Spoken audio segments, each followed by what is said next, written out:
Baltimore City Council Judiciary Committee. I am Councilman Eric Costello from the 11th District, Chair of the committee. We are here today for Council Bill 19-0337, Youth Athletic Protection.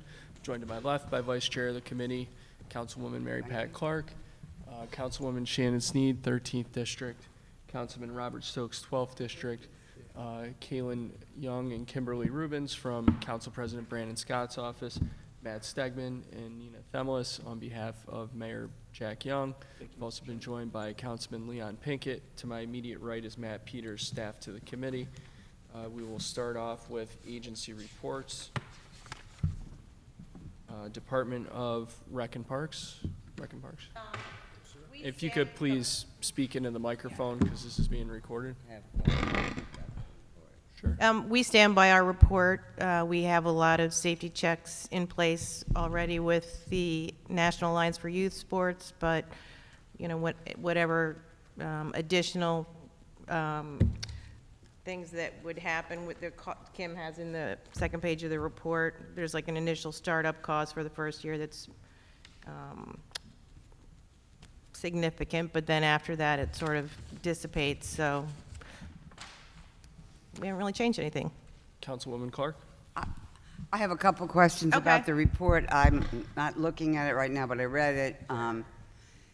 And actually, the report does not approve this particular legislation, which, and I think it's a couple things, and I think one of them is cost.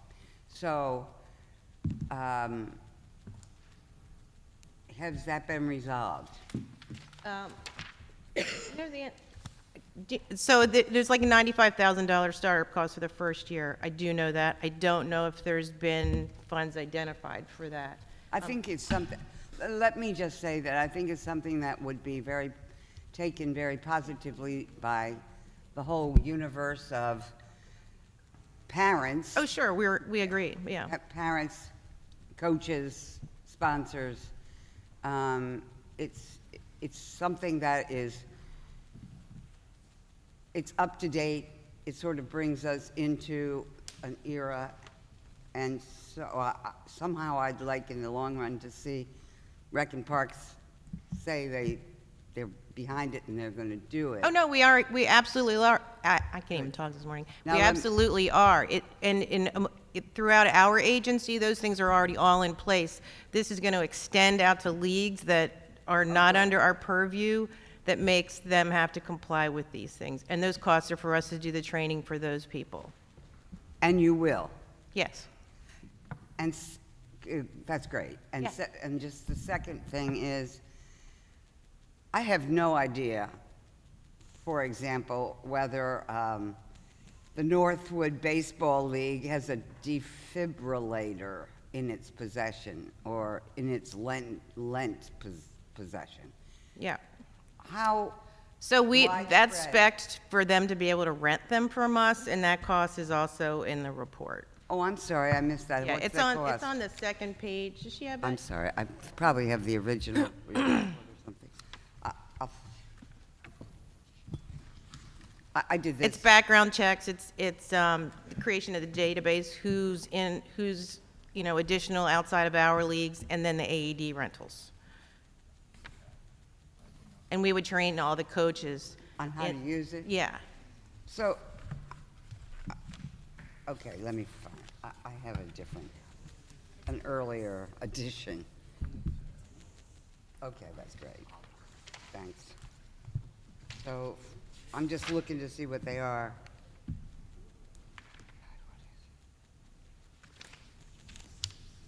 Oh, okay, I'm sorry, I hadn't seen this report, I just read It's the okay. letter. Mm-hmm. Because I had it before the weekend. I mean, we think that there might be some revenue loss, but with teams going to other counties where those rules are not in place, but Let me just see. Training, yearly coaches. I'm sorry, where's the, how much it costs to rent?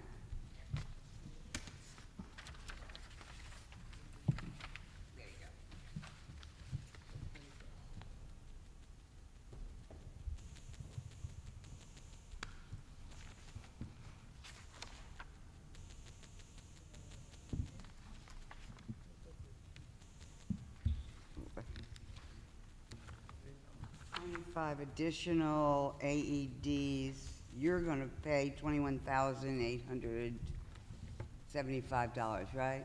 Mm-hmm. How much is Northwood Baseball going to have to pay for it? There is a cost on the next page for what the coaches are going to have to bear. It's like 70 to 120 every 2 years to comply. $70 to 70 to 120 every year to keep up with the trainings and the background checks. I don't think it's, What's it going to cost them to rent a defibrillator? I think it's I'm sorry, I can't- $25. Or, What? no, wait. I don't know what the specific cost is for that. Can you find that out, Yeah. please? Mhm. Not this minute, but Yeah. would you? No, I got you. I'm good, that's the first question I'm going to Uh-huh. get. So you want a per team breakdown, how much it's going to cost? Per league, I guess, because, Well, it's going to, per team, and Yeah. then we can do the math. I'm sorry, I didn't okay. see this Yeah. at all. Thank you, Mr. Chair. Thank you. Ms. Rubens, I know you did a fiscal analysis that I believe differs from Rec and Parks. Would you take a moment to please explain your analysis in summary? Thank you, Mr. Chair. It actually doesn't differ from Rec and Parks. I partnered with them to cost this out. So I estimate that in the first year, it will cost the department $94,000, approximately $94,000 to stand up the infrastructure that will be needed in order to comply with this legislation. So that includes training costs for what I estimate to be 531 BCRP affiliated coaches. This was based on a historic analysis of permit data that was provided to me by, I believe his name is Scott from BCRP, correct? Scott? Yes, exactly. So to train those 531 coaches, that will be approximately $39,000. Background checks are $15 each, approximately $7,000. Database creation, $25,000, and as we just discussed, the purchase of 25 additional AEDs is approximately $21,000. And those 25 AEDs would essentially be good for 8 years because that purchase price includes the cost of an extra battery pack. Batteries for AEDs from the company that BCRP has previously contracted with or procured AEDs with include $126 4-year lifespan battery pack. So this means that with the purchase of these 25 additional AEDs, the department will have in total 30 AEDs that can be rented to teams or leagues for the season. Thank you. Yes. And then I go into, then there's biannual costs and quadrennial costs related to complying with this legislation. The one thing I do want to say is because the currently BCRP does not maintain a database on teams, like outside teams, like the Guilford Little League team, when they permit with BCRP, I don't know how many coaches or would be affected in these private leagues that would want to permit with BCRP fields and facilities. So that would require, so one of the recommendations that I make is to maintain an expanded coaches registry and also to update their permitting process to collect this information so we can have better cost estimates of what it would cost a team to comply with this legislation. Please. Microphone now. Oh, could we go, can we just go backwards just for 1 minute? Of course. How many of these defibrillators are we going to have for coaches to rent? I have 30. 30? Yes. But the Whole city? well, but you also have to remember that BCRP last summer purchased 80 AEDs. So there's already AEDs available for youth sports teams at their facilities. So these are AEDs that could be rented if the facility is, if the coach or the team is using the facility after hours. But while a rec center is open, where a lot of fields are connected to, where youth sports are played, there's already an AED in that rec center. Okay, so basically, I'm not trying to drive everyone crazy, but I also know what it's like out there. For example, I'm not sure that's enough at all for every team to have one.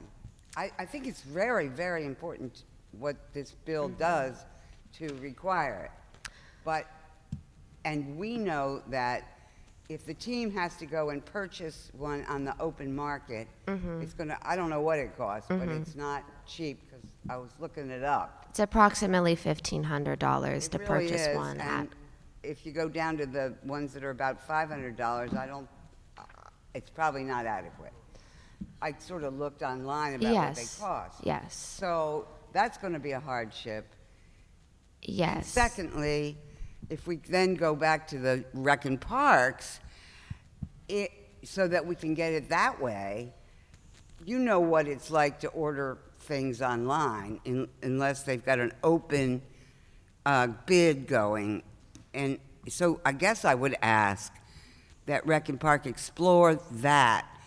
In other words, somehow you've chosen a bidder and sort of keep them in an open kind of bid situation. We have a contract with a vendor now. And you can keep it open so that you can grab out of it in a quick manner without going through a bid process, right? Yeah, they go through city buy, and there's a time period that contract is valid, and then when it's not, they just do it again. And how long is it valid? I actually don't know. It depends on the contract and how it was written. I'm not sure, but they usually renew them whenever they're supposed, in In other advance words, of their expiration. everybody's rented all 30. It's like it's typically 1 to 3 years. Okay, everybody's rented the ones you have on hand. Well, the Now- ones that we have on hand are in facilities or they're stockpiled in the athletics office. All I'm saying is, I got what you hear I me, understand what what I'm you're saying. saying is keep the bid on demand yeah. so that you can pull on it like Yeah. without If we a need lot to of order more, we can paperwork. order more. Yeah. Thanks. Yeah. We've also been joined by Council President Brandon Scott. I'd like to turn it over to the Council President for remarks, as he was a sponsor of this bill. Thank you, Mr. Chair, and thank you for having this hearing on the first day of school, so it fits right in with each other. So I think we all know how important athletics is to me. We all know how important recreation and parks is to me. But as a former youth athlete and a coach of young people, I think it's also critically important that we're making sure, while we're providing these opportunities for our young people, that the adults and everyone that will be working with them are trained and proper and have all the proper training to make sure that they are safe in multiple ways. That's why I work with a group of individuals to come up with this legislation so that we can be protecting all youth athletes in Baltimore, not just those who are participating in recreation and parks or AAU or Volo City or some of the organizations that we know go above and beyond the qualifications for their coaches. But there are other organizations, as I said when I introduced this bill, that currently do not have to follow any protocols or rules or regulations from a large organization like the city or AU or junior NBA or NFL Play 60, but that are working with young people each and every day in our city. And this piece of legislation, and especially with the amendments that was worked on with a group of individuals, with a group of experts, we think puts us in a better position to make sure that youth athletes are being protected throughout the city. Thank you. Thank you, Mr. President. Next up is Department of Social Services. Mr. Stegman, I'm assuming we don't have anyone. No, we have not received a report from DSS. Okay. Department of Health, no position. We stand by our report. Thank you. Department of Law, favorable with comments. Thank you, Mr. Chair. We had 2 amendments, which on the copy that I have are Amendment Number 5 and Amendment Number 6, which address our concerns. We had a preemption issue with the reporting requirements, and that is Amendment Number 6. And then the other issue in the section that requires the athlete to be taken out of play, we just wanted to specify who was responsible for taking him out of play, and that's Amendment Number 5. And with those 2 amendments, we can approve the bill. Okay. Colleagues, I'd like to make a motion to amend the bill to include Councilman Chris Burnett as a co-sponsor. Is there a second? Second. All those in favor say aye. Aye. All those opposed say nay. Motion carries. Colleagues, is there any discussion before we move a portion of the amendments? Oh, Councilman Pinkett, I'm sorry.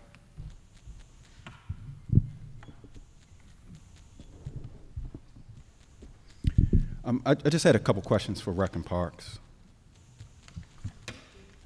Hey, good morning. Good morning. Let me see.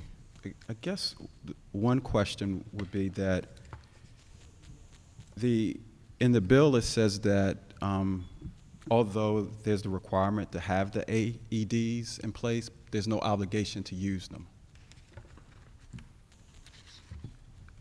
And I guess it's because I guess we can't legally bind somebody to use it, but like why would we have them there if they could just be sitting there? Well, Mr. Chair, Mr. President? so Councilman, I think that's actually a question that I asked when we were talking about this, and actually it's several places, including the state law, where we can't require, even though they're there, even someone who's trained on using the AED can refuse to do it. They don't have to do it under the law, which doesn't make sense to me either, but they don't have to do it, which is so we at the local level can't require that they do it as well. I mean, I think our only option really is to stress the fact that there is a Good Samaritan law that if somebody does do that, then they don't assume any liability for the outcome. But the training that we would require of the coaches trains them in the use of the AED and encourages their use. Yeah. Yeah, okay, I understand the legal part, but it just doesn't make sense that we would take people through this training, then put them give them the equipment that augments their training, but then there's no obligation to use it.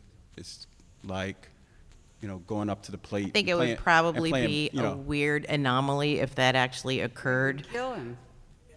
Yeah, I mean, I think that most of those people, especially coaches, would take that responsibility seriously. And Right, and I'm not an attorney, and I'm not going to try to play one right now. But I just yeah, I mean, it's hard to discuss a hypothetical. I just can't imagine a situation where I'm a parent, my child, has a cardiac, situation. The coach, the AED is there, the coaches receive training, and they don't use the equipment there. I'm going to find an attorney real quick and say, here you were trained, here you had an AED in place, but you didn't use it. Why not? Okay. Question. I did, and I wasn't clear about this, and I just want to make certain. Is the city paying for the training for the coaches, or are the coaches paying? Yeah, we would be required to pay for it. And through the MOU that we are, I guess, renegotiating with these other outside groups that use our fields, is that the same case? We would be paying. I mean, I don't know if there's been any discussion to change permit fees based on that, because they're sort of in line with other municipalities. Mm-hmm. And we already know that we're probably going to have a little backlash, and some people will leave and go there. But I don't think there's any plans right now to increase permit fees to offset this. Councilwoman Clark?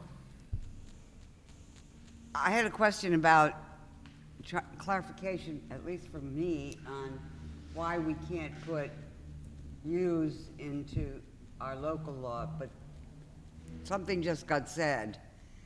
Are we talking about teams that they're not coming out of a rec center, but they're not part of the rec and park system, although to some degree they all are. But okay, they're not. This doesn't cover them, this bill? This bill and the defibrillators and all that No, this training? is for leagues outside of the agency. Oh, it is, that's Yeah, what you said. That's the focus of it. Okay, second, then, going back, I lost the thread of the conversation. Why is it that we cannot locally say you have to use, you have to have it, but you have to use it when, you know, when it's called for?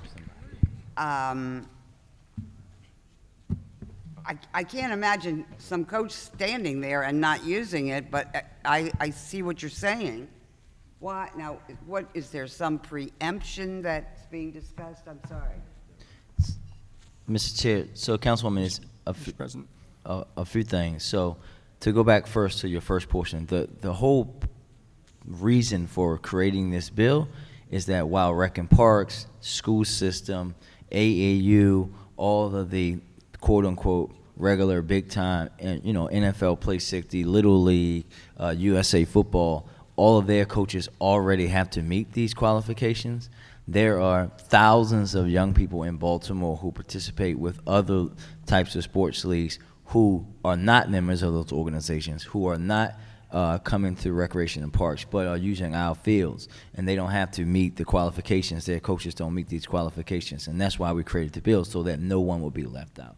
I'd also would like to point out that we do, in our discussions, coaches from those places will be able to partner with Rec and Parks, who already has this kind of training, and get the training from them to a nominal to no cost fee on their behalf. On the other portion, there's a few things. One, you can't force someone who's not a medical professional to offer medical assistance. Period. That's why you just can't do it. It's illegal for us to say, hey, coach, you're not an EMT, you're not a firefighter, you can't do this. You must do this. We can't do that, right? There are laws that prohibit that. But also, I like to also point out that when you're talking about most sporting events, especially when they have games and things like that, they also have medics on site to begin with, right? So the coaches won't be sitting and standing around. There'll be a medic there. But we have to also remember that there's practice and these other things, and that's when we want to make sure that there's nothing falling by the wayside. So, Mr. President, basically what you're saying is that the coach becomes a medical person by being in charge of a defibrillator, and as such, he cannot be under laws not in front of us at the moment, or under customs or something. No one can say, and by the way, coach, You must do this. you must use You can't. it. We can't force Okay. anyone to do it. So we can't do that. Yeah. And I kind of got lost in that conversation. Are the coaches that aren't associated with Rec and Parks probably going to be given an opportunity to benefit from the provisions within? They're going to be overseen by this law, which I think is a good thing. But are they going to have the advantages of, God bless you, of the training and of the defibrillators as will be given to those teams coming directly out of rec centers? Because you ma'am. were just saying something about at a reasonable price or something like that. Yeah, so this is different. So yes, we're going to push and work with all the organizations to use Rec and Parks to get their training. They don't have to. They can go do whatever they want. They can do it at Rec and Parks. And again, remember, the most important portion of this law is that a youth sports organization will not get a permit from Rec and Parks unless they can show to Recreation and Parks that their coaches have went through the training to meet their qualifications. So in order to have to use the facility, they have to have the training. So you can't get a permit. They don't use the facility. Well, actually, all mine do. So, but Yeah. I'm covered. But if they're a team and they're organized and they're in Baltimore City and they're bona fide through whatever we use. Well, it's only two. They can only get get things from two places, right? They can get it through the school system, which we can't relegate, or they can get it through recreation and parks, right? So there's only two options for youth sports organizations in Baltimore. They either can get it from recreation and parks or the Baltimore City school system. But you got to get if you're going to do it, you got to get an okay from one of those two places. Yes. Okay. Thank you. Councilman Pinkett? And I'm not certain if anyone knows this. Does the school system have the same requirement? And part of the reason I'm asking is that, say, you know, a team, a league, or whatever decides that they don't want to abide by this and don't use rec and parks facilities. Is it just convenient for them to seek out, facilities that are strictly, in the school system and not part of rec and parks, or does this cover both?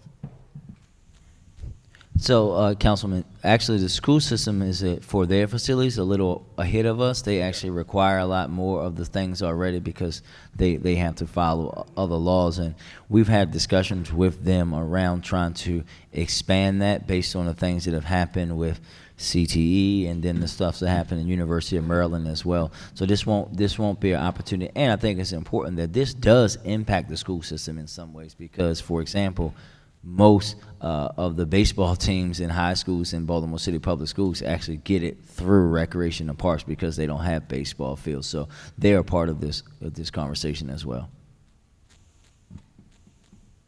And if I can ask just one other question. We've also been joined by Councilman John Bullock, 9th District, member of the committee. And this may have already been commented on. So because I know a lot of our teams don't just play in local leagues, they play in leagues that, either around the region and some even national.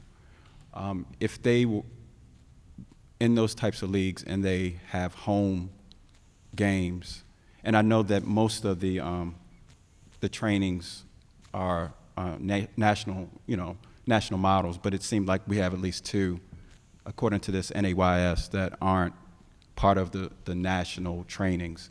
Would that mean that if the coaches on those other regional teams that were coming to Baltimore to play against a Baltimore team, if they didn't have the training that's prescribed by this ordinance, that we wouldn't be able to host them? You can correct me if I'm wrong, but I think that if somebody comes onto our property, then they need to be in compliance. Okay. I think that will be difficult to enforce, but we have to figure out a protocol to make that happen. Okay. Usually we have advance notification of that kind of a schedule, so we would just reach out and make sure that people understood that. There's going to be Right. So I would imagine that a communication plan that needs to be put in place. that any team that's in a contractual relationship with Rec and Parks ultimately will be given this agreement. Oh, yeah. That if you go to if you host a tournament or if you play in a league where some other team is going to come to your site or our site, that you need to know in advance that they need to know in advance that there's a requirement for training that they might go above and beyond what they Yes. already have. Okay. Yes. Mr. President?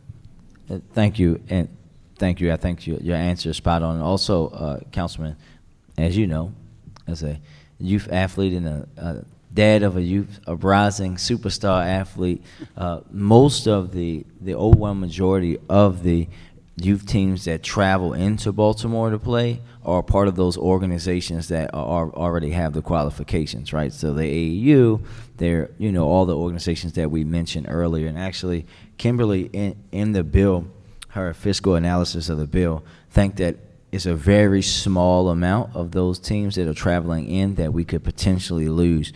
But I think that when you look at the large tournaments that we've had, we just had recently a big AAU tournament in town. There's football games going on now. All of those organizations, their coaches already have to have these qualifications. This bill, again, is about trying to make Baltimore catch up with the rest of the region and the rest of the country because they've been progressing in this while we've been staying stagnant.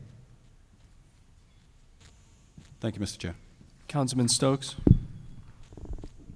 don't know, maybe Mr. President, you can answer this question. I know a lot of times when we have these football Old Town League, and when they win championships, they call us, they call other persons trying to get extra money to go out of town. My question is, with the fees, not the fees, but the AEDs that Rec and Parks paying for, are they going to be an additional incurring cost to the coaches? Yeah, actually, so thank you, Councilman. There's actually going to be, we're going to have a piece of amendment to the legislation that's actually going to require they be Rec and Parks to have them. That's one of the things that when we had our meeting, AAU, the Heart Association, Volo City, myself, all the organizations that were Maryland AAU were at the table. We're going to be amending the bill that will put that on there, and you can look inside your fiscal analysis to show what the cost would be to Rec and Parks, which is a nominal thing when we're talking about keeping our young people safe. So we're going to put the onus on ourselves and not on the organizations. Thank you. Colleagues, any other questions? Okay, we are going to go into recess until September 17th at 10 a.m. There we go. Great job, you guys.